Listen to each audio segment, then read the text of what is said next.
طیب اردوان نے 2 کام کی، ترکیہ کو بھی۔ ایک تو یہ جن علاقوں میں زلزلہ آیا کھانے پینے کی چیزیں لوگوں نے مفت کر دیں۔ ہمارے یہاں رمضان آنے والا ہے، کھجور کی سٹاکنگ شروع ہو گئی ہے پہلے سے ہی۔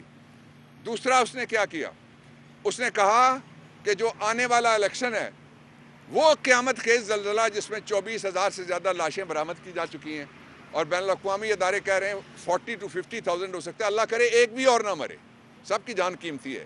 وہ کہتا ہے اس کے باوجود میں الیکشن کراؤں گا۔ جہاں واقعات کرنے یا کروانے کے بعد کہتے ہیں اس کے بعد اب الیکشن نہیں ہو سکتا، واقعہ بعد میں ہوتا ہے، پیشن گوئی پہلے ہو جاتی ہے کہ الیکشن نہیں ہو سکے گا۔ یہ قوم کے ساتھ یہ جو فراڈ اور فارس گورنمنٹ ہے، اس کے ذریعے سے کوئی فراڈ اور فارس پالیسی وہ لوگ نہیں مانیں گے۔ ایک سادہ بات یہ ہے، تم پاپولر ہو، سادہ بات یہ ہے، پاکستانی لیڈر ہو برطانیہ کے، تم شہری نہیں ہو، تم نے کوئین آف انگلینڈ اور اب کنگ آف انگلینڈ کے ساتھ وفاداری کا حلف نہیں اٹھایا ہوا، تو حلف ہونے دو نا پاکستان کے اندر اس گورنمنٹ کا جو الیکٹ کریں گے لوگ۔ اچھا بابر صاحب، یہ بتا دیں کہ سیاسی مقدمات جو ہیں یہ آج سے نہیں پہلے سے ہوتے جا رہے ہیں، جب بھی کوئی حکومت میں ہوتا ہے تو وہ اپوزیشن میں سیاسی مقدمات کی جو ہے وہ بھرمار کرتا ہے۔ پی ٹی آئی کا دور تھا تب بھی یہ سلسلہ تھا، آج اتحادی حکومت کا دور ہے تو آج پی ٹی آئی پر جو ہے وہ مقدمات کی بھرمار ہے۔ تو آپ نہیں سمجھتے یہ سیاسی مقدمات کو ختم کر کے تمام جماعتوں کو، خاص طور پہ ابھی جو ملکی معاشی حالات ہے اس پر ایک ٹیبل پہ بیٹھ کے یہ بات جو کرنی آپ نے چاہیے؟ کہا ہے یہ پی ڈی ایم کا ایگزیکٹلی بیانیہ یہ ہے۔ وہ یہ کہتے ہیں کہ ہمیں بیٹھے رہنے دو اور ہمیں بٹھا کے ایک معاشی حالات درست کرنے کی کوئی گفتگو کریں۔ کیوں؟ آئین میں کہاں لکھا ہوا ہے کہ ان کے ساتھ گفتگو کریں؟ آئین میں لکھا ہوا ہے الیکشن کراؤ 90 دن میں۔ ایک دوسرا آپ نے کہا کہ پی ٹی آئی کے دور میں بتائیں نا کون سا، کس کے خلاف، جو پیپلز پارٹی کے لیڈروں کے خلاف کس نے مقدمے بنائے تھے؟ انہوں نے۔ ان کے خلاف کس نے بنائے تھے؟ انہوں نے۔ کس نے کہا تھا کہ میں پشاور میں اس کو لٹکاؤں گا، میں لاہور میں گھسیٹوں گا، میں لڑکانے تک جاؤں گا، میں کراچی تک، اور سیدھا اس کے پیروں میں وہ گیا ہے۔ اس لیے یہ کمپیریزن نہیں کیا جا سکتا۔ آج کی اگر آپ بات کریں تو آج کی تاریخ میں صرف ایک شہر، یہ جو 7.5 کلومیٹر کا علاقہ پریکٹیکلی بنتا ہے، باقی دیہات ہے، اس کے اندر ہمارے خلاف صرف عمران خان اور لیڈرشپ کے خلاف 33 مقدمے ہیں۔ اور مقدمے کیا ہیں؟ مقدمے وہی ہیں کہ جناب ایما تھا، مشورہ تھا، یہ گھر بیٹھا ہوا تھا، جلسہ ہوا، جلوس ہوا۔ یہ قوم گمراہ نہیں ہو سکتی اس طرح کے نعروں سے کہ چوروں کے ساتھ بیٹھ کے یہ فیصلہ کیا جائے کہ آئندہ چوری سے کس طرح بچنا ہے۔ یہ فیصلہ گھر والے کریں گے۔ گھر والے پاکستان کے جو الٹیمیٹ سوورن ہیں وہ پاکستان کے لوگ ہیں۔